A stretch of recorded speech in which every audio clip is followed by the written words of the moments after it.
is an insurance assessment. And as I said, it's been my experience that just as a general matter, this is not being done as much as it should be, even with companies that are not in the government marketplace. So this would be beneficial for all organizations, and certainly is beneficial, and I would say highly recommended if you're going to pursue government contracts.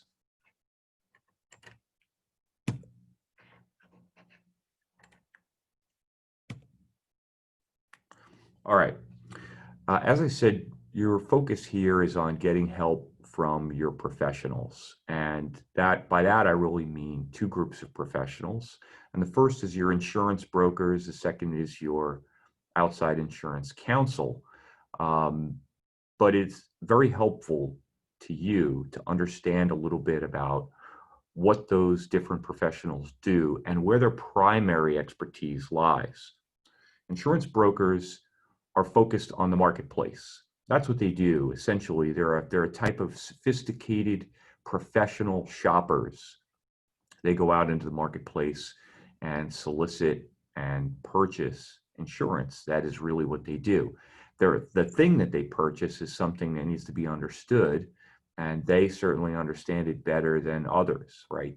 If you're in the insurance brokerage business, you've learned what insurance policies cover, what they don't cover, but you have different skills than a lawyer. So their expertise is focused on what is available in the marketplace, meaning what are the broad types of coverage, D&O, E&O, general liability, property coverage, etc. What those coverages cost and how to get those coverages priced as effectively as possible, and how to shop for the best prices. And then more specifically, once you drill down into specific types of coverage, there are a lot of options within those types.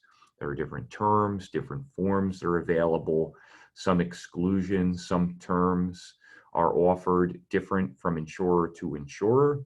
Some insurers are willing to negotiate and take some exclusions out of policies or add forms into policies that are beneficial and will give more coverage. Sometimes those changes can be made just by asking. Sometimes those changes can be made by paying an additional premium. And again, the insurance brokers are the experts in that area. Your insurance lawyers are focused on the legal meaning of the contract that you're going to purchase or that you do purchase. So as an insurance lawyer, what I do, obviously, is I look at the policy, I look at the details.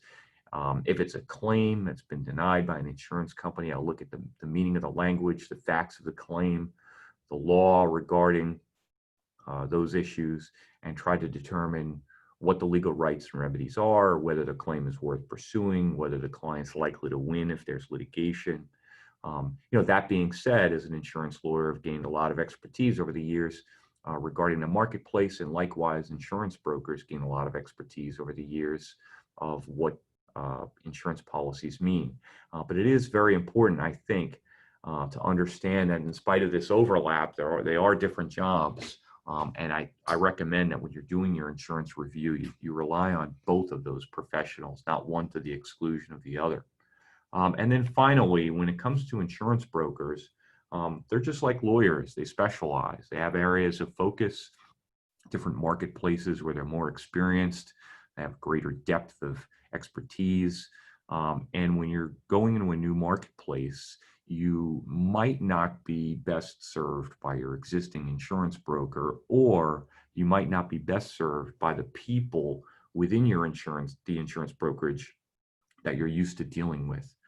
So you may want to consider bringing in a specialist, someone who is well equipped to consider what your risks are as a government contractor and how those differ from what's in your current insurance program.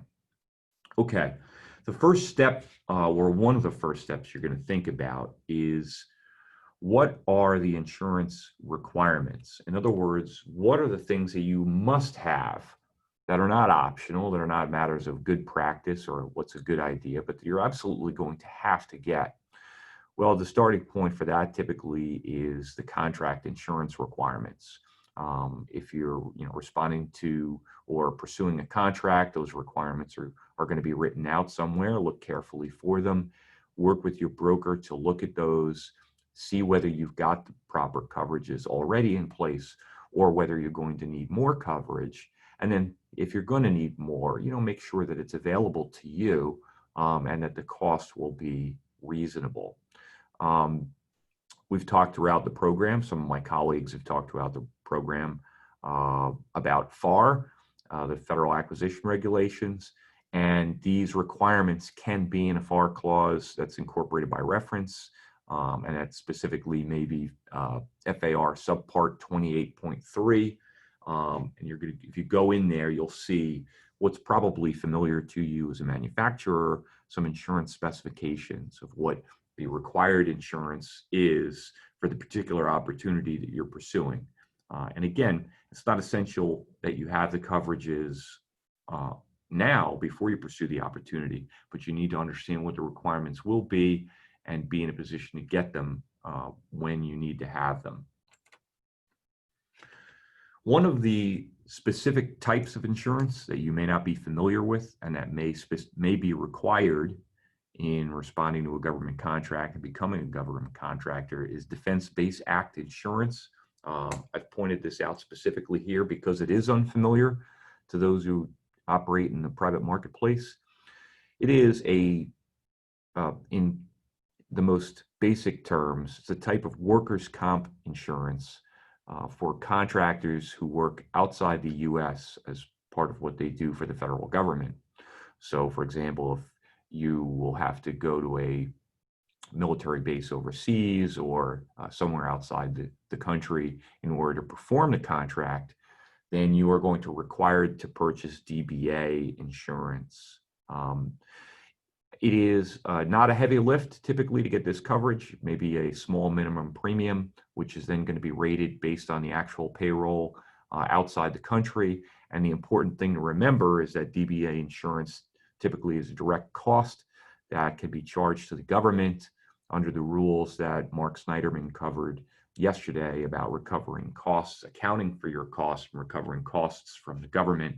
So again, it's something you may need to get, but economically, it may be kind of a neutral factor for you. Not really, it may be a cost that's completely recoverable. Another issue you may need to consider is government-owned property, typically government-furnished equipment, or GFE.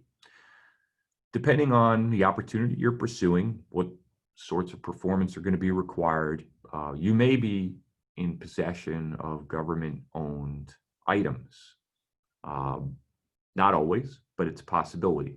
If you are, then you need to think about how that's going to be insured.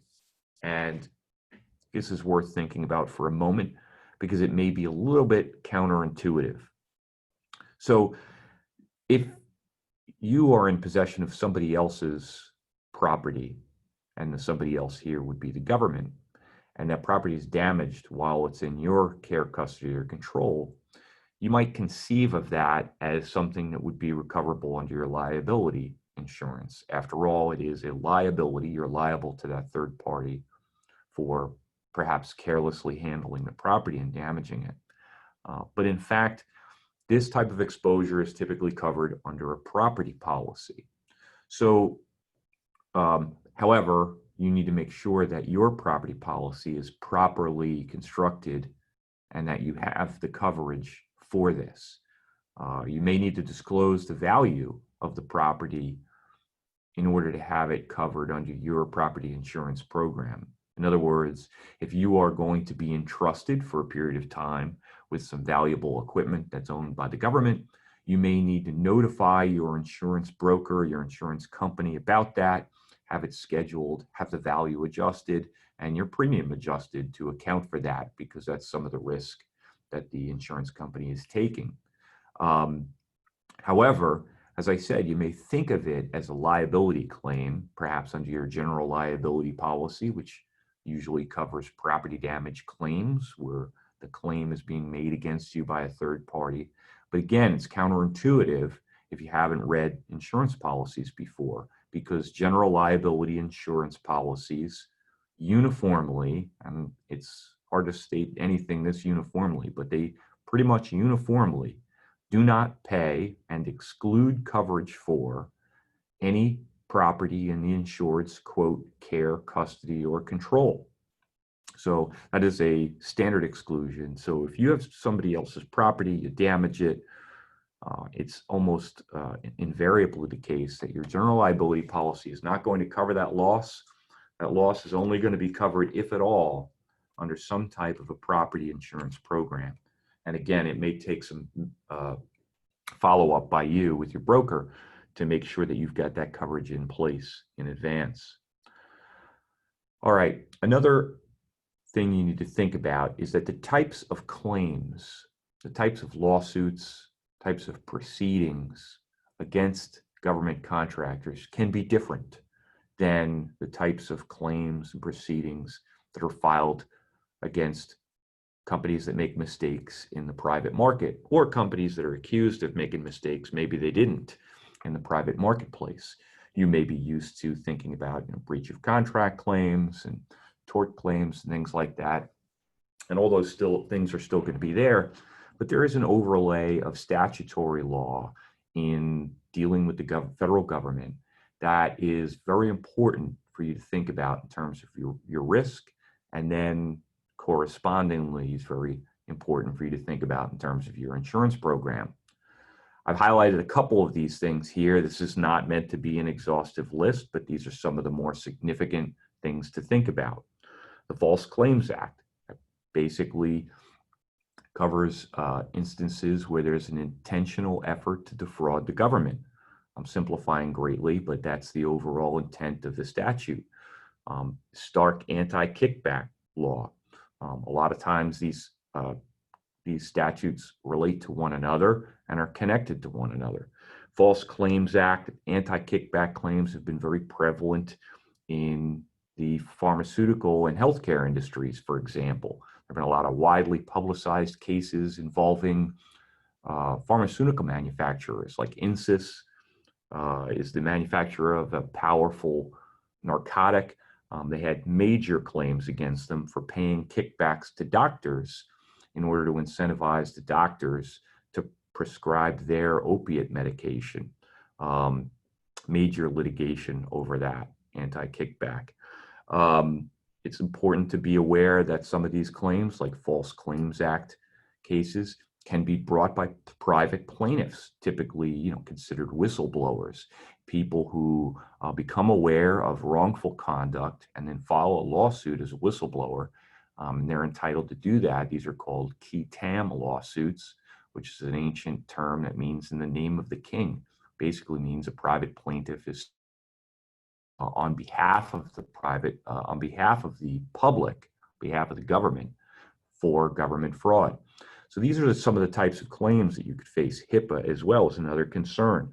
HIPAA violations can result in fines, claims by the